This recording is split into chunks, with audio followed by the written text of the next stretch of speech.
Medina আমার প্রাণের Medina, সব ভুলিব কিন্তু তোমায় ভুলতে পারি না,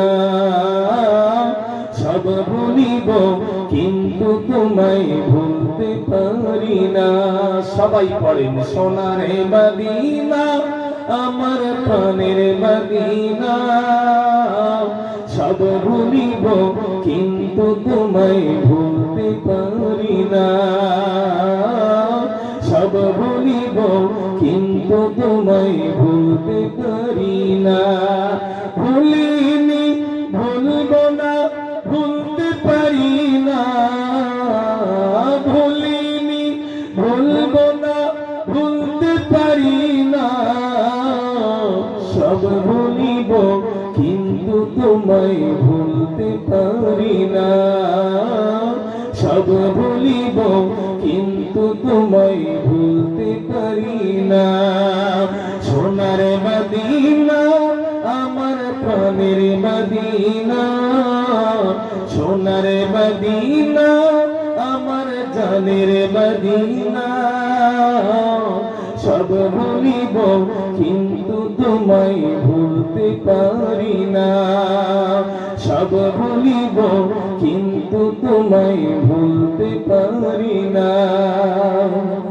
আরশে মুআল্লার যে দামি তুমি হও, খোদার সৃষ্টিতে তুমি শ্রেষ্ঠ ভূমি হও। আরশে মুআল্লার যে দামি তুমি হও, খোদার সৃষ্টিতে তুমি শ্রেষ্ঠ ভূমি হও। আর তোমার বুকে শুয়ে আছে সাগে মদিনা, তোমার বুকে শুয়ে আছে সাগে মদিনা, সব ভুলিব কিন্তু তোমায় ভুলতে পারি না, সব ভুলিব কিন্তু তোমায় ভুলতে পারি না। সোনার মদিনা আমার প্রাণের মদিনা, সব ভুলিব কিন্তু তোমায় ভুলতে পারি না, সব ভুলিব কিন্তু তোমায় ভুলতে পারি না।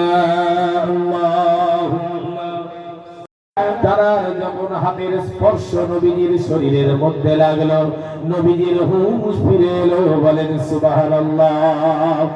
এরপরে হযরত খাদিজা জিজ্ঞাসা করছে, ইয়া রাসূলুল্লাহ, ইয়া হাবিবাল্লাহ, হুজুর আপনার কারা এমন করে মেরেছে বলুন, কেন এমন অবস্থা হলো, কিসের জন্য বলুন। হযরত খাদিজাতুল কুবরা রাদিয়াল্লাহু তাআলা আনহা বলল, খাদিজার কথা শুনে নবীজি বলল, খাদিজা রে, আমি আবু জেহেলের কোনো ক্ষতি করি নাই, আবু জেহেলের সম্পদ লুণ্ঠন করি নাই রে খাদিজা, আমি কেবলমাত্র কোরআনের কথা বলেছি। কোরআনের কথা বলতে গিয়ে আবু জেহেলের লোকেরা আমাকে বৃষ্টির মতো পাথরে নিক্ষেপ করলো। ওরে খাদিজা, আমাকে এই শাস্তি ওরা দিতে লাগলো, আমি ওদের কোনো ক্ষতি করি নাই। এরপরে আস্তে আস্তে নবীজি কি করলো, খাদিজার কাঁধে ভর দিয়ে আস্তে করে উঠলো, আর নবীজির কাঁধে, নবীজি খাদিজার কাঁধে ভর দিয়ে আস্তে আস্তে করে তিনি বাড়ি চলে গেলেন। এদিকে খবর চলে গেল, আবু তালিব যিনি নবীজিকে ছায়ার ধরে রাখতেন, কিন্তু আমরা জানি দুর্ভাগ্য, তিনি মৃত্যুর সময় কলেমা তার নসিব হলো না, কিন্তু নবীজিকে ভালোবাসত। যতদিন জীবিত ছিল নবীজিকে ছায়ার মতো আগলে রাখত। সেই আবু তালিবের কাছে যখন খবর চলে গেল, আবু তালিব তীর ধনুক নিয়ে চলে গেল। যাওয়ার পরে আবু জেহেলের পিছন থেকে মাথায় আঘাত করলো। মাথায় যখন আঘাত করলো, পিছনে ফিরে দেখলো কেউ তো নয়, আমাদের দলের লোক। আবু তালিব, তুমি কি করলে? তুমি তো আমাদের দলের লোক, আর এমন আচরণ কেন তুমি করছো বলো?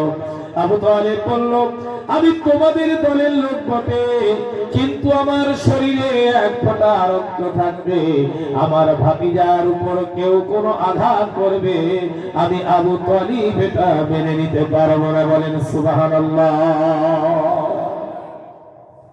সেই নবীজি সাল্লাল্লাহু আলাইহি সাল্লামের উপর মানসিক এবং দৈহিক অত্যাচার চালিয়েছিল কাফের মুশরিকরা, বিভিন্ন ভাবে অত্যাচার তারা করলো। প্রিয় বাবাজি ভাইরা আমার, এজন্য আল্লাহ রাব্বুল আলামিন নবীকে বলছে যে তোমার পূর্ববর্তী যুগের চেয়ে পরবর্তী যুগ অনেক ভালো। ওয়ালাল আখিরাতু খায়রুল লাকা মিনাল উলা ওয়ালা সাউফা ইউতিকা রাব্বুকা ফাতারদা। জোরে বলেন না সুবহানাল্লাহ।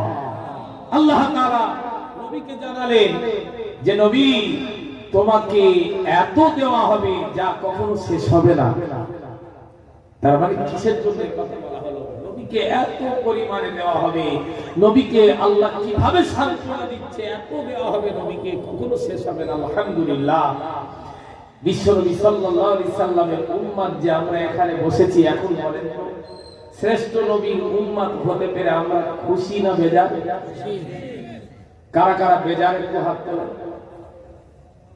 এটা সবাই বুঝতে পেরেছে ত্রিপুরার মানুষ। তাহলে কারা কারা খুশি নবীজির উম্মত হতে পেরে একটু হাত তুলে দেখান তো। নারে তাকবীর। হাত নামান আল্লাহ হাত কবুল করুন, বলেন আল্লাহুম্মা আমিন। কিয়ামতের দিনে শ্রেষ্ঠ নবীর শ্রেষ্ঠ উম্মত হয়ে আল্লাহর সামনে দাঁড়াতে চাই কি চাই না? বলেন চাই তো নাকি? কিন্তু কি নিয়ে আমরা দাঁড়াবো সেদিন আল্লাহর কাছে?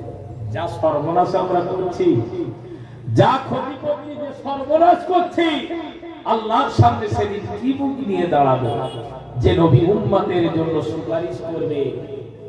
আল্লাহ রাব্বুল আলামিন বলেন, ওয়ালা সাউফা ইউতিকা রাব্বুকা ফাতারদা। আল্লাহ রাব্বুল আলামিন নবীকে বললেন, নবী তোমাকে এত দেওয়া হবে যা কখনো শেষ হবে না। কিয়ামতের দিন নবীজি সাল্লাল্লাহু আলাইহি ওয়াসাল্লাম সেদিন সিজদায় পড়ে উম্মতের জন্য কাঁদবে, যেদিন আল্লাহর কাছে কারোর সুপারিশ কবুল হবে না। আজ নবীজি সুদূর মদিনায় সবুজ গম্বুজের নিচে শুয়ে আজ উম্মতের জন্য কাঁদছে, উম্মতি উম্মতি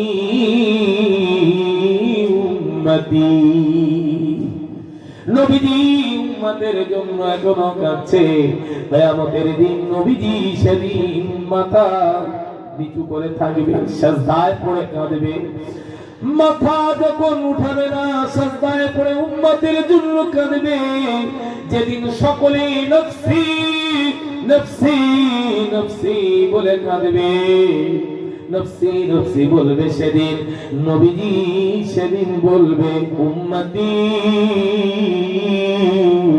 উম্মতি উম্মতি। সিজদায় পড়ে যখন নবীজি কাঁদবে উম্মতের জন্য, আল্লাহ রাব্বুল আলামিন নবীকে বলবে ইরফা রাসাকা হাবিবি, নবী তুমি সিজদা থেকে মাথা উঠাও, তোমার কান্না আমি আল্লাহ আমার সহ্য হয় না। সুবহানাল্লাহ। আল্লাহ নবীকে সান্ত্বনা দিয়ে বলছে, হাবিব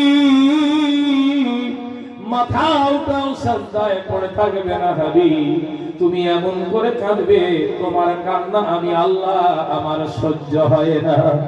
আজ তুমি যা চাইবে আমি আল্লাহ তোমার সব চাওয়াকে কবুল করে নেব। বলেন সুবহানাল্লাহ।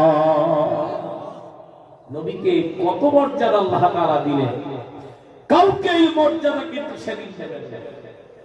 ভাইরা আমার, আল্লাহ বলবে হাবিব তুমি যাকে ইচ্ছা করো, তোমার উম্মতকে তুমি যাকে ইচ্ছা করো তাকে নিয়ে আমার দয়ার জান্নাতে দাও। নবীজি যার জন্য সুপারিশ করবে সেই সুপারিশ আল্লাহ রাব্বুল আলামিনের কাছে গ্রহণযোগ্য হবে। ঠিক তো নাকি? গ্রহণযোগ্য হবে তো। এইজন্য দোয়া করার সময় আমরা অনেক সময় বলি, রব্বুল আলামিন কিয়ামতের দিন আয় আল্লাহ তোমার হাবিব নবীর সুপারিশ আমাদের জন্য নসিব করো। এদিকে দেখা যায় কবরে যখন শোয়ানো হয়, কবরে শোয়ানোর সময় আমরা কি বলে শোয়াইব? বিসমিল্লাহি ওয়া আলা মিল্লাতি রাসূলিল্লাহ। নবীজির কি দরকার ছিল? সারা জীবন নবীর বিরুদ্ধে কাজ করে গেল, কবরে শোয়ানোর সময় বলে আসছি যে আল্লাহ নবীর দলে বসিয়ে দিলাম, নবীর মিল্লাতে বসিয়ে দিয়ে গেলাম। এই কথা বলছি মানে ডাহা মিথ্যা কথা বলছি না। সারা জীবন নবীর বিরোধিতা করলাম, কি করে এই কথা আমরা সেদিন বলতে পারি? ভাইরা আমার, সারা জীবন অত্যাচার করলাম, নবীর বিরোধী কাজ করলাম, আল্লাহর হুকুম অমান্য করলাম।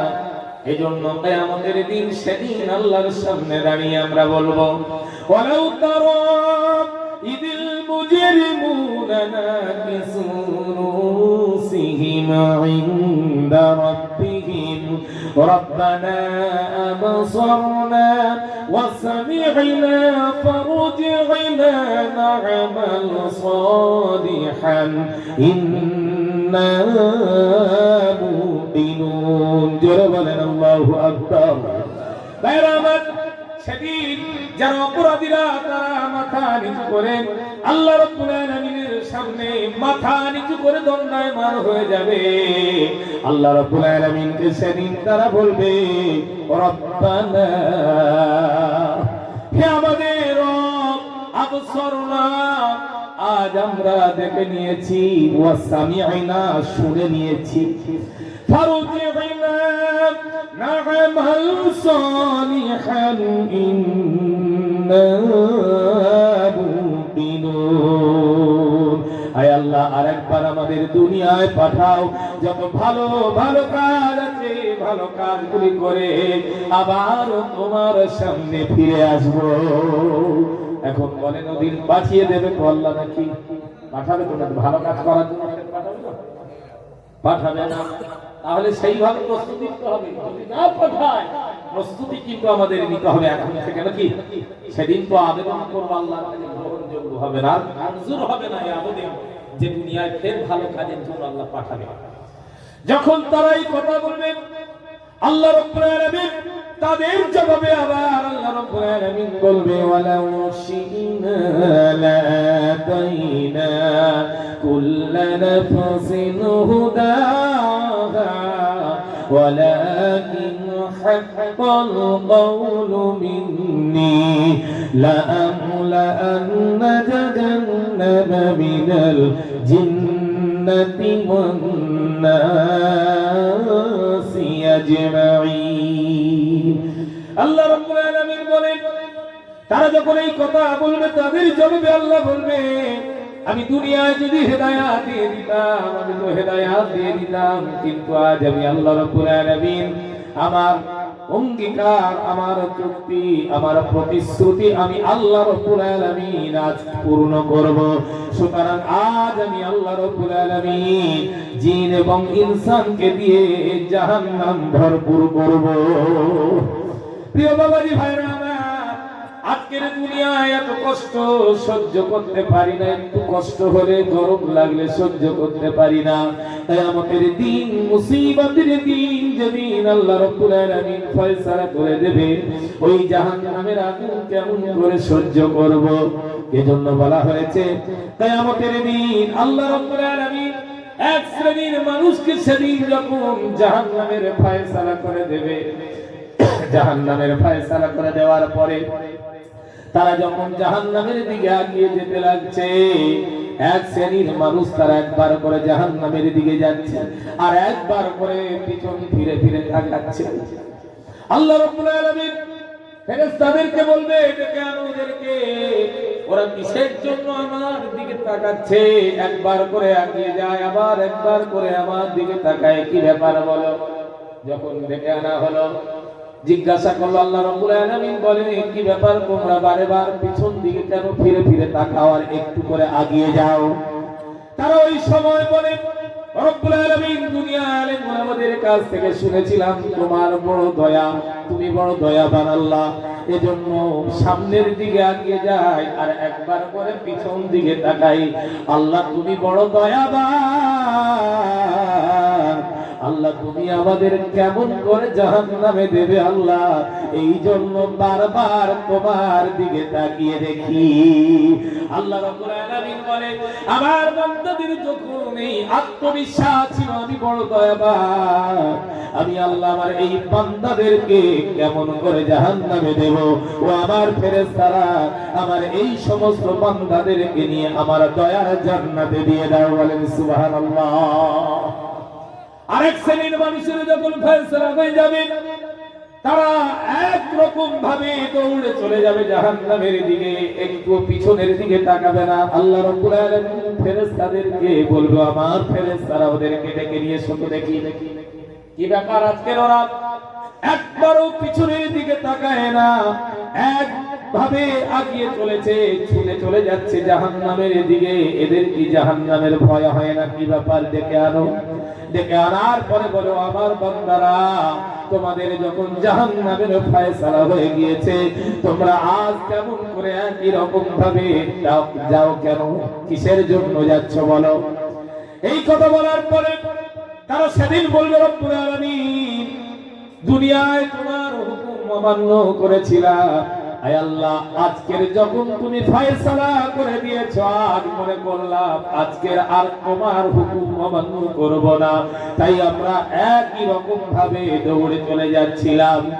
আল্লাহ রাব্বুল আলামিন এত দয়াবান, আল্লাহর মনে এত মায়া বান্দাদের জন্য আল্লাহ রাব্বুল আলামিন বলবে ও আমার ফেরেশতারা আমার এই বান্দারা যখন এই বিশ্বাস রাখতে পারে আজকের যখন আমার হুকুম মানার জন্য এত দৌড়ে দৌড়ে যায়, সুতরাং আমার এই বান্দাদেরকে নিয়ে আমি আল্লাহ আমার দয়ার জান্নাতে দাও। বলেন সুবহানাল্লাহ।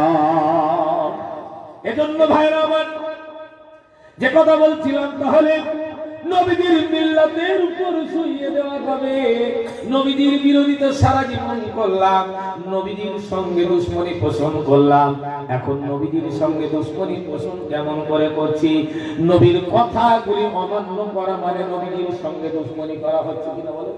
নবীদের কথা তো অমান্য করছি, তাহলে তার কথা যখন অমান্য করছি তার সঙ্গে আমাদের দুশমনি করা হচ্ছে কিনা বলে? প্রিয় ভাইরা আমার, তাই এজন্য যে কথা বলছিলাম আল্লাহ রাব্বুল আলামিন তাই বললে নবী তোমাকে এত দেওয়া হবে যা কখনো শেষ হবে না।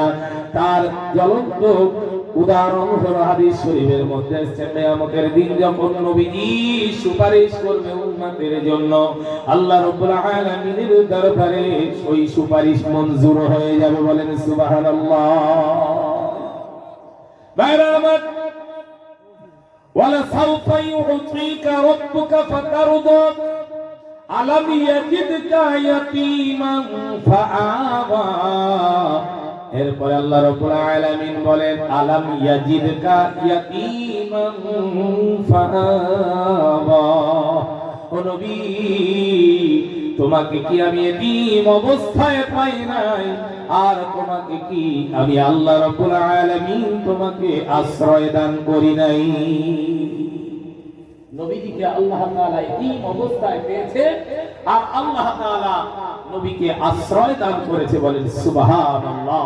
এজন্য এতিমদের কদর যদি বুঝতে হয়, নবীজি তো এতিমদের কদর বুঝেছে, নবীজি তো এতিমদের কদর করেছে, তিনি নিজেই ছিলেন এতিম, তাই তিনি এতিমদের কদর করেছেন।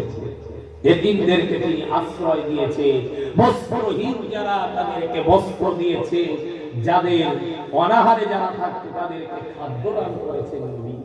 আজকের সমাজে আমরা এখন দুনিয়ার চিন্তা করেন তো, দুনিয়ার কথা একটু ভাবেন, আমরা কেবলমাত্র দুনিয়া দুনিয়া করে আমরা পাগল হচ্ছি না? বলে দুনিয়া পাগল হচ্ছি না যে আমরা মনে করছি এই পৃথিবীতে এই দুনিয়াতে এটাই আমাদের জন্য সব কিছু, সুতরাং বিশাল একটা বালা বিল্ডিং তৈরি করব, বিশাল দামি দামি গাড়ি ইউজ করব, বিশাল বিশাল বিল্ডিং তৈরি করব, এই চিন্তা করে নিচ্ছি। কিন্তু একবারও চিন্তা করলাম যে আজকের এত সুন্দর সুন্দর বিল্ডিং, এত সম্পদ তৈরি করলাম, কিন্তু আমি যখন মারা যাব চোখটা বন্ধ হয়ে যাবে, কবরে যখন শুয়ে থাকবো আমার সন্তানরা আজকের ওই বিল্ডিং এর জন্য, সম্পদ ভাগ নেওয়ার জন্য তারা করবে না বলেন? তাহলে আমার কি লাভ হলো? আমার লাভ কিছু হলো? একটু দরুদ শরীফ পড়েন, আল্লাহুম্মা সাল্লি আলা সাইয়্যিদিনা মাওলানা মুহাম্মদ ওয়া আলা আলি সাইয়্যিদিনা। সোনার মদিনা আমার প্রাণের মদিনা,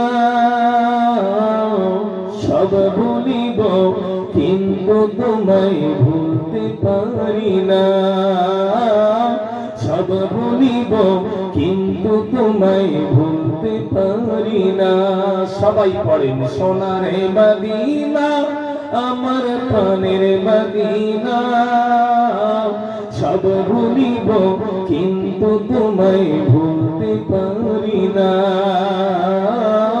সব ভুলিব কিন্তু তোমায় ভুলতে পারি না।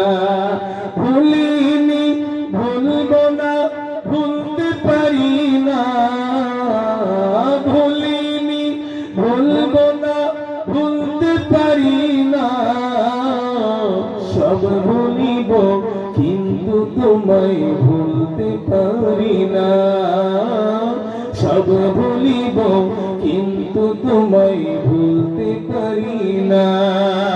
সোনার মদিনা আমার প্রাণের মদিনা, সোনার মদিনা আমার জানের মদিনা, সব ভুলিব কিন্তু তোমায় ভুলতে পারি না, সব ভুলিব কিন্তু তোমায় ভুলতে পারি না। আরশে মুআল্লার যে দামি তুমি হও, খোদার সৃষ্টিতে তুমি শ্রেষ্ঠ ভূমি হও। আরশে মুআল্লার যে দামি তুমি হও, খোদার সৃষ্টিতে তুমি শ্রেষ্ঠ ভূমি হও। আর তোমার বুকে শুয়ে আছে সাগে মদিনা, তোমার বুকে শুয়ে আছে সাগে মদিনা, সব ভুলিব কিন্তু তোমায় ভুলতে পারি না, সব ভুলিব কিন্তু তোমায় ভুলতে পারি না। সোনার মদিনা আমার প্রাণের মদিনা, সব ভুলিব কিন্তু তোমায় ভুলতে পারি না, সব ভুলিব কিন্তু তোমায় ভুলতে পারি না। আল্লাহুম্মা সাল্লি আলা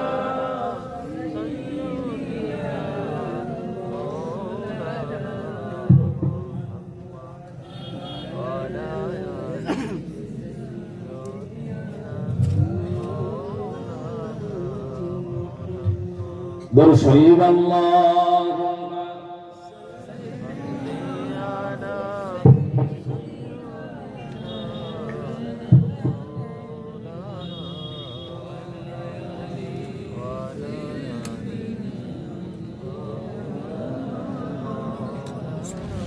মনে বড় আশা ছিল যাব মদিনা, সকলের আশা, তাই না? মনে হয় সকলের আশা আছে, কার নাম মনের আশা থাকে না? যখন মদিনায় গিয়ে রাসূলুল্লাহ রওজার পাশে সালাম দেওয়া হয়, আল্লাহ কসম বলছি কাঁদতে লাগে না, অটোমেটিক চোখ থেকে পানি আসে। কি যে ম্যাগনেট! আল্লাহ রাসূলের রওজার পাশে দাঁড়ালে সালাম দিতে দিতে যখন মানুষ যাচ্ছে দেখছি চোখের সামনে অটোমেটিক চোখ থেকে পানি আসছে।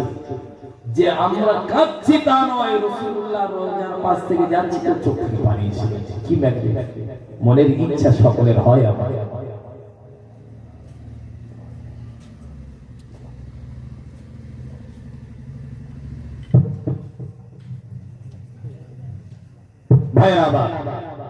তাহলে যে কথা বলছিলাম সংক্ষেপ করি।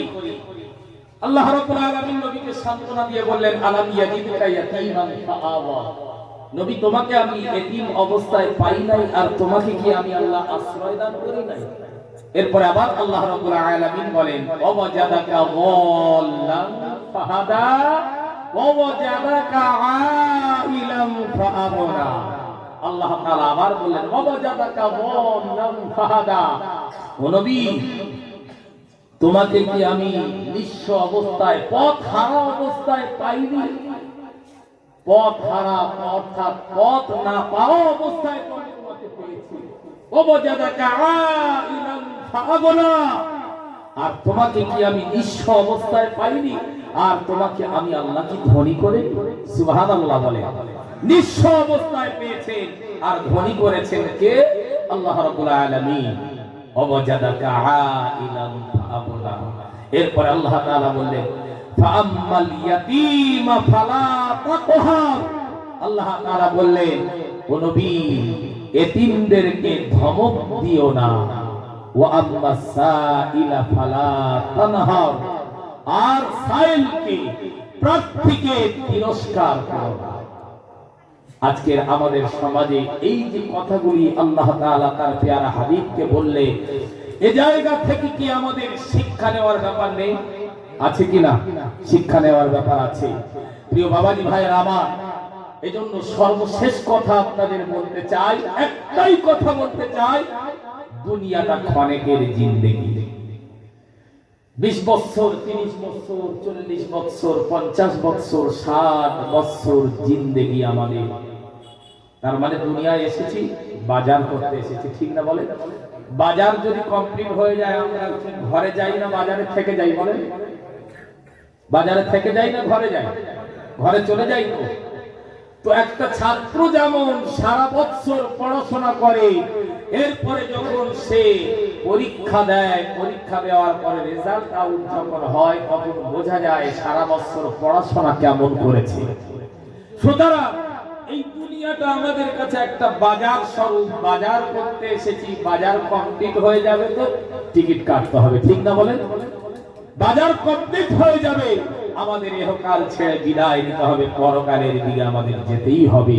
কেউ আমরা দুনিয়ায় থাকবো না, আর এই সব কিছু আমাদের পড়ে থাকবে।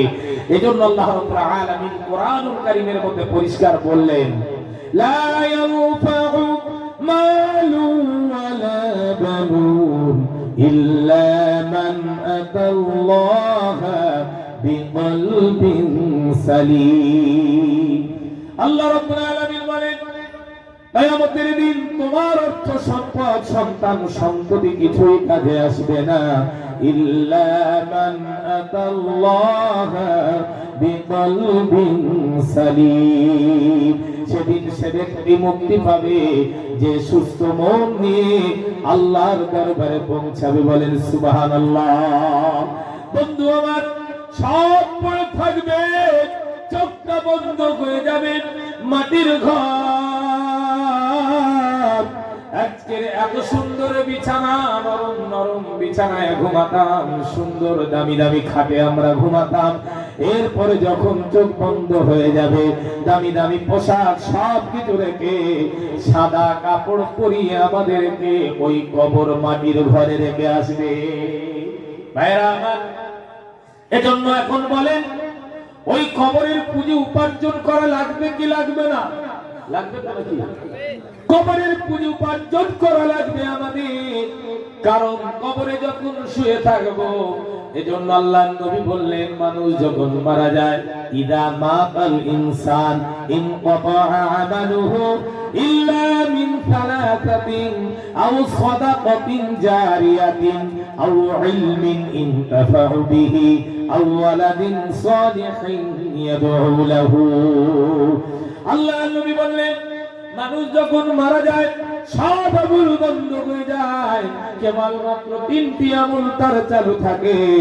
এক নম্বর হলো সাদাকায়ে জারিয়া, মানুষ মারা যায়, কবরে শুয়ে থাকে, কিন্তু এই সাদাকায়ে জারিয়া, এই দানটা তার, এই সওয়াব তার কবরে চালু থাকে। আও ইলমিন ইনতাফাউ বিহি, এমন ইলম যে ইলম দ্বারা সে লাভবান হয়।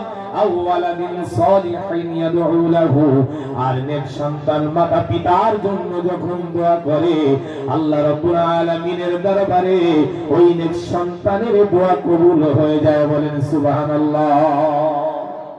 ভাইরা আমার, তাহলে আজকে আমরা সকলে বিশ্বাস করি এবং আমরা মানব ইনশাআল্লাহ যে আগামী দিনেতে আমাদের কবরের পুঁজি উপার্জন করতেই হবে, নচেত কোন রাস্তা আমাদের নেই। এই বিল্ডিং করেছি, বিল্ডিংটা কি কবরে গিয়ে ঠেকাবে? কি বলে সম্ভব? ঠেকাবে না।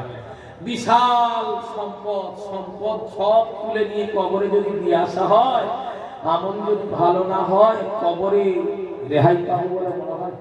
পাবো না। প্রিয় বাবাজি, ভাইরা আমার, আজকের আপনারা যে বসেছেন, খুবই সুন্দর জায়গা। এক তো এই মাহফিল, যেখানে কোরআন হাদিসের আলোচনা করা হয়, রাসূলের পরিভাষায় এটাকে জান্নাতের বাগান বলা হয়েছে। বলেন সুবহানাল্লাহ।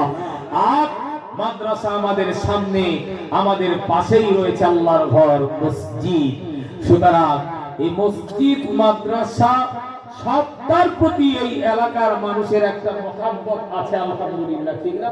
হয়তোবা মসজিদের মাহফিল আলাদা হয়, আবার মাদ্রাসার মাহফিলটাও আলাদা হয়, আর কমিটিও হয় মসজিদের আলাদা, মাদ্রাসার আলাদা, কিন্তু গ্রামবাসী প্রত্যেকের একটা সহানুভূতি, কি মাদ্রাসা কি মসজিদ, সবটার প্রতি একটা মহব্বত, সহানুভূতি আছে না নেই? বলে আছে তো নাকি?